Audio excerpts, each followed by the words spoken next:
Hey, welcome back to another Patreon lesson. I'm excited for this video today because it involves a process that I've really kind of brought into my workflow for production and mixing and all kinds of things recently. And I've really been enjoying it just because it's kind of a new territory to explore and have fun with. And also, it can really benefit your sounds, whether, like I said, you're producing or mixing or just having fun with, getting new textures and, more identity on your tracks. And that's going to be talking about reamping. I've done another video in the past about reamping, but that was kind of within the context of live reamping, which was like I had a mic on a drum kit that I was playing, and in real time that mic was being sent like through a pedal board and an amp and being recorded back in real time, which is one way that you can use like the reamp idea with music. But this is probably the more traditional way of doing it, which is taking like pre-recorded audio, like audio that's been recorded at a prior time, and then sending it out of your system through something and then back in. In this case, I'm going to be doing it with some different pedals that I've got here, but you could do it a million different ways. You could send it out through an amp, you could send it out through a pedal and then split the signal to an amp and then direct. Like there's a million ways you could do it, and I think that's what's so fun about the idea of reamping. It's just you can take something that's already hopefully great and just create even more texture, more identity, or more boldness within it by just kind of sending it through more things and bringing it back in and blending those to taste. So that's kind of the 30,000 foot view of what I'm going to be talking about today. My original idea was to do all this in real time, like show you my process of actually printing the effects, kind of finding the sound, setting up the whole routing of everything. But unfortunately, because of the way my OBS is set up, that's not going to work. I just can't seem to work out the technicalities of how I send the outputs to the right place within the whole reamping process, and I'll explain why as I get into it. But so I did have to go ahead and like do the work as far as printing everything, but I'll explain how to do it, just so you at least get a feel for how to start, messing with it, since I couldn't do that in real time. And I'll explain, what each sound that you're hearing that I reamped, like what it was going through and all that stuff. So I'll try to bring you in with it as much as I wanted to with doing it in real time, but I just had to go ahead and do the prints before starting the video. Basically, I had to just change the way my audio is routed in Logic. So anyways, I think what I'll do is start by just explaining the basic way to get audio out of your DAW, and back in. And then I'll like actually jump into the fun stuff with the sounds, show you the original sound source, and then go through each layer and kind of talk about them. So just I'll try to keep this as brief as possible because it's going to be the kind of the boring part. But the way to get the best way, I think, in my experience, my limited experience, to get audio in and out of your DAW is to use a plugin that pretty much any DAW should have. In Logic here, it's called I/O, and it's under the utility menu. But in other DAWs like Pro Tools and Ableton, I know they have them, I just don't know exactly what they're called. You'll just have to look that up. But it's basically what it does is just allows you to take a track and route the output of it to whatever you want, and then bring it back in on whatever input you want. And obviously, you could also just go to the output of the track and send it to where you want. But what's good about this type of plugin, this insert plugin, is that you can click it on and off really quickly so that you can compare like before and after, to see kind of what it's doing. And then also it's got the latency detection thing, which I'll explain a little bit, that, when you send a sound out and bring it back in, it takes, a very short amount of time to do that. So when you print, it would be slightly off from, the original track. And so that's supposed to basically make up for that, either forward or back in time.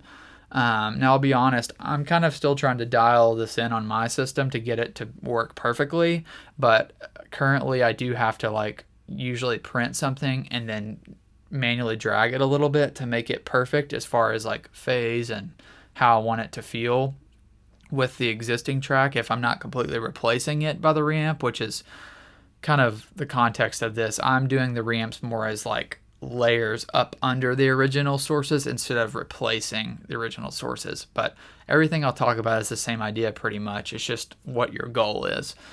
So anyways, that's the benefit of using like this style plugin that's just, default with your DAW versus like just manually sending it, to the output you want. So there's 3 different kind of like versions of it. And this will depend on what your track source is, but there's a mono to mono, there's a mono to stereo, and there's a stereo to stereo. So basically, depending on what you have to work with and how you want it to come back in, like for example, if I'm reamping a kick sound, a kick channel is typically going to be mono unless you're adding some kind of space to it with like a room plugin or something like that. But if we're just talking about like a mono kick or snare, then I would select the mono version of the plugin, and then I would select the output that I want, which it only says 1 and 2 right here because of my OBS issue. Typically how I have this, it's going to show all my outputs available that are with my Apollo, which would be the same thing with your interface, whatever you have. I've got, I think, 8 total outputs. So for me, I typically send audio out of 5 and 6 and then bring them back in on 5 and 6. And you can send out and come back in on whatever input you want. I just prefer to have them matched so I don't get confused with anything. But you could send out 5 and 6 and bring it in 1 and 2, or send it out 3 and 4 and bring it back in 7 and 8. It doesn't really matter. It's just how you have your system set up. So for mono, I'd go out 5, come back in 5. If I'm doing mono to stereo, that means you're taking a mono source, but you're bringing it back in as a stereo track. So maybe I'm taking a kick, mic, or a snare, but I'm printing a reverb that I want to be stereo. So then I would do mono to stereo version, which is the same thing. It's just you would go out, output 5 in my case, and come back in on 5 and 6. Or if it's a stereo track, same thing. Come out 5 and 6, in 5 and 6. Again, I can't stress enough, it doesn't need to be 5 and 6 on your system. I'm just using 5 and 6 as an example of where they're set on mine. So hopefully that explains, the general idea of how to get audio in and out. Just because if you haven't done that before, most people are in the box, and you may have that question of like, how do I even get audio out and back in? So hopefully that was as brief as possible, but also I explained everything. If I need to go into more detail, just reach out and ask me, and I'll try to help explain that a little bit further. But I wanted to keep that part as brief as possible, just because it's kind of the boring part. Okay, so let's jump into the fun part, which is I'm going to show you the original source audio, and then I'm going to go through and kind of talk about each reamp layer that I did, what I sent it through, all that kind of thing, all the kind of creative side of it. So if you look here in the session, all the red tracks, these red tracks are the original recorded audio, and then all the blue ones are the reamp tracks, just to show you what was there originally and what was printed after the fact. This is just a set of multi-tracks from some drums I recorded for a song a couple weeks ago. And so let me show you what those sound like just before anything was printed as a reamp, and then I'll talk about each specific reamp track.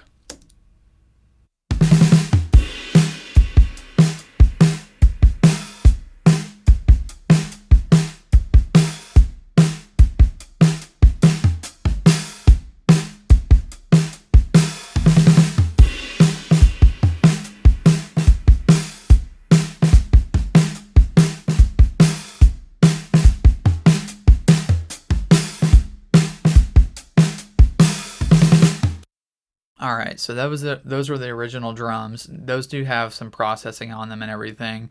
But, they sound pretty much like a normal drum kit. There's no, like, weird kind of effects. And they've got there's some room mics running, but overall they're pretty dry sounding.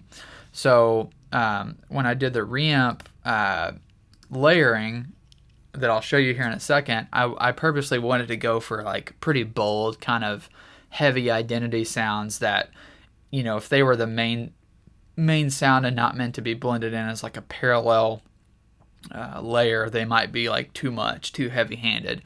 But that's the kind of two ways to look at reamping. Sometimes somebody's reamping and replacing, the source. So say like, I think the most typical way I've heard that mentality is like maybe a band recorded guitars and they sent the mix engineer a plain DI sound that had zero anything on it, and then they sent an amp version, and then they kind of want the mixer to take their DI and reamp it through his amps or his setup, or maybe the mixer decides, hey, I don't really like their amp sound, so I'm just going to take the DI they gave me and send it out through my blah blah blah blah amp and bring it back in to get a sound that I want. So that would be actually like replacing, the sound. Whereas what I'm doing here is more so like creating parallel layers. So if you think about like an aux send in a DAW, if you're familiar with like, sending a track to an aux channel that has a reverb or a delay or saturation on it and kind of just blending that in under it, that's kind of the mentality of what I'm doing. I'm just doing it on a track level rather than like a send level. So I'm sending audio out, printing it at full wet, whether it be full wet reverb, full wet delay, full wet saturation, whatever, and then bringing it back in as a track and then just having that to balance under the dry one. So hopefully that makes sense of like the mentality here of what I was doing. Okay, so the first thing I did, I just tried to think of some different ways to take some drum tracks. You could do this obviously with literally any source. But the first thing I did was I took the kick in,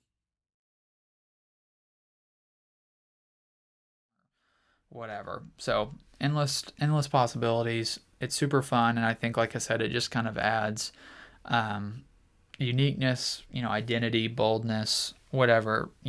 You could also be way more subtle with the way you do it, and there's just a million guitar pedals and processors out there. Obviously, you don't have to use guitar pedals for this either. I think that's just the way that a lot of people are doing it nowadays because they're a little more accessible price-wise and size-wise. But you could have your rack full of outboard gear that you could do the same thing through. You would just gum line out to XLR in or whatever rather than quarter inch to the whole thing. So once again, last time I'll say it, there's a million ways you can do it. I plan to find my workflow even more so than I already have with this, just so I have kind of go-to sounds for different things and I can save presets, and also want to play around with trying to throw like larger amounts of like maybe a full mix or part of a full mix through this kind of stuff and see how that works, all that kind of thing. So if you've got any questions or something didn't make sense, please let me know and I'll try to explain it further. If you've got questions about any of these pedals, because I know I didn't dig super deep into them, let me know. And I'd love to hear if you're experimenting with this and you've kind of got something you've bounced out. I'd love to hear, what you sent through it and how that worked, just because I'm curious to hear how other people use different effects and stuff like that as well. So if you don't have any more questions, I will see you next time.